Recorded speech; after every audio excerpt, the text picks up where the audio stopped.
بزم شیخ Iqbal YouTube channel سے سید نسیم الغنی سلسلہ ہے پروفیسر ڈاکٹر شیخ محمد اقبال کی کتب۔ کتاب کا نام ہے کب رات بسر ہوگی۔ عنوان ہے بندوں کو گنا کرتے ہیں تولا نہیں کرتے۔ بعض الفاظ بوجہ انتہائی سحر انگیز لگتے ہیں، ان میں ایک طلسمی سی کشش ہوتی ہے۔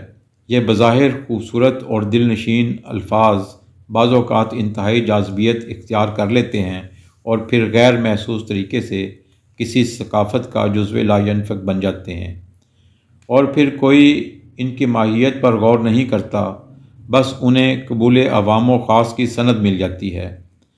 پھر آہستہ آہستہ یہ الفاظ جامد و ساکت ہو جاتے ہیں، ان میں کوئی زندگی باقی نہیں رہتی، لیکن پھر بھی ان کی ظاہری آن بان میں کوئی خاص فرق نہیں آتا۔ جمہوریت بھی ایسا ہی لفظ ہے جس کی تعریف اور توصیف میں بسا اوقات اتنا کچھ کہا گیا کہ اس کی تنقیص کرنے کی ہمت بہت کم لوگوں کو ہوئی۔ دراصل اس لفظ کی مدح سرائی اور قصیدہ خوانی کی بہت ساری وجوہات رہی ہیں اور اب بھی موجود ہیں۔ اس میں کلام نہیں کہ تاریخ انسانیت میں کوئی ایک بھی دور ایسا نہیں آیا کہ جس میں سمجھ بوجھ رکھنے والوں کی تعداد بہت بڑھ گئی ہو، یعنی یہ کہ دانشور اور مدبر اکثریت میں ہوں اور ناخواندہ اور بے سواد اقلیت میں۔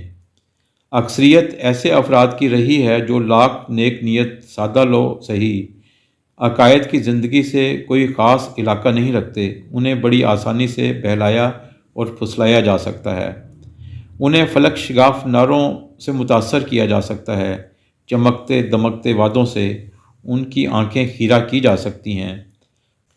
جانے کیسے یہ خیال عام ہوا کہ حکومت پر سریر آ رہا ہونے کا ایک طریقہ یہ بھی ہے کہ اکثریت کے حقوق کا نعرہ بلند کیا جائے، کیونکہ بظاہر یہ نعرہ انتہائی دل پذیر ہے، لیکن اس نعرے کے بعض مخصوص مفادات رکھنے والوں کے لیے بے پناہ فائدے ہیں۔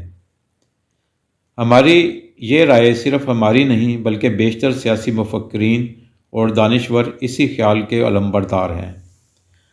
ارسطو نے حکومت کرنے والوں کو 3 گروہوں میں تقسیم کیا تھا: مطلق العنانیت، اشرافیہ اور جمہوریت، جسے اس نے پولیٹی کا اندیہ دیا، لیکن اس نے جمہوریت کو تیسرے درجے پر رکھا۔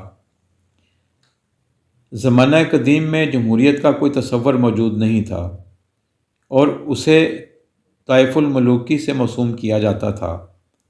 کارلائل کے مطابق جمہوریت اس امر کی دلالت ہے کہ ہم عظیم لوگ ڈھونڈنے میں ناکام رہے ہیں اور ہم نے عام لوگوں کے ساتھ سمجھوتا کر لیا ہے۔ جارج برنارڈ شاہ کے مطابق جمہوریت بد انتظامی کی آخری پناہ گاہ ہے۔ الفریڈو مینولی نے کہا تھا کہ جمہوریت کی خرابیاں زیادہ جمہوریت سے دور ہو سکتی ہیں، جس کے جواب میں ایک اور مفکر ایل مینک نے بڑی برجستگی سے کہا تھا کہ یہ خیال کہ جمہوریت کی خرابیاں جمہوریت کے تواتر سے دور ہو سکتی ہیں بالکل ایسا ہی خیال ہے کہ جرائم کا علاج زیادہ جرائم سے ہو سکتا ہے۔ مفکرین نے جمہوریت کو ہمیشہ ناپسندیدہ تصور کیا ہے۔ خود شاعر مشرق علامہ محمد اقبال نے اس نظام حکومت کو کبھی پسند نہیں کیا۔ ان کے مطابق گریز از طرز جمہوری غلام پختہ کار شو کہ از مغز 200 خر فکر انسان نمی آید۔ اقبال کے مطابق یہ ظلم و استبداد کا ایک انتہائی بہیمانہ انداز ہے، جس میں معصومیتوں سے کھیلا جاتا ہے اور سادہ لوہی کا مذاق اڑایا جاتا ہے۔ بظاہر جمہوریت کے بہت سے فائدے نظر آتے ہیں، مثلاً یہ کہ اس نظام میں انتقال اقتدار پرامن انداز سے ہو سکتا ہے۔ ہر شخص کو اپنا نمائندہ چننے کا حق حاصل ہوتا ہے اور وہ نمائندے ایوان میں اپنے رائے دہندگان کی ترجمانی کرتے ہیں، لیکن حقیقت اتنی سادہ نہیں۔ جو کچھ دیکھنے میں آتا ہے اور آتا رہا ہے انتہائی بھیانک ہے، خاص طور پر وہ ممالک جہاں خواندگی کی شرح کم ہے اور عوام الناس سیاسی تصور سے عاری ہیں۔ وہاں جمہوریت کا دیو استبداد شب و روز رقص کے نام دکھائی دیتا ہے۔ دولت کے بل بوتے پر اور ذات اور برادری کے تعصبات کے سہارے چنے جانے والے قائدین جو گل کھلاتے ہیں اور کھلا سکتے ہیں، اس سے اگر کوئی ناواقفیت کا اظہار کرے تو تعجب ہوگا۔ حقیقت یہ ہے کہ اگر فساد نیت موجود نہ ہو تو شاید یہ نظام پھل پھول سکے، لیکن فساد نیت کی صورت میں اس کی چیرہ دستیاں ہولناک صورت اختیار کر لیتی ہیں۔ مغرب میں جمہوریت کی کامیابی کے بڑے دعوے کیے جاتے ہیں، اگرچہ وہاں صورتحال اتنی بھیانک نہیں جتنی کہ تیسری دنیا میں ہے، لیکن بائیں ہمہ صورتحال قابل رشک بھی نہیں۔ اگر کوئی بہتری کی صورت ان ممالک میں موجود ہے تو اس کی ایک وجہ تو یہ ہے کہ ان اقوام کے پاس کوئی اعلیٰ اقدار موجود نہیں، وہ اقدار جن کے سوتے روحانیت سے پھوٹے ہیں۔ انہوں نے مذہب کا لبادہ کب اتار پھینکا ہے؟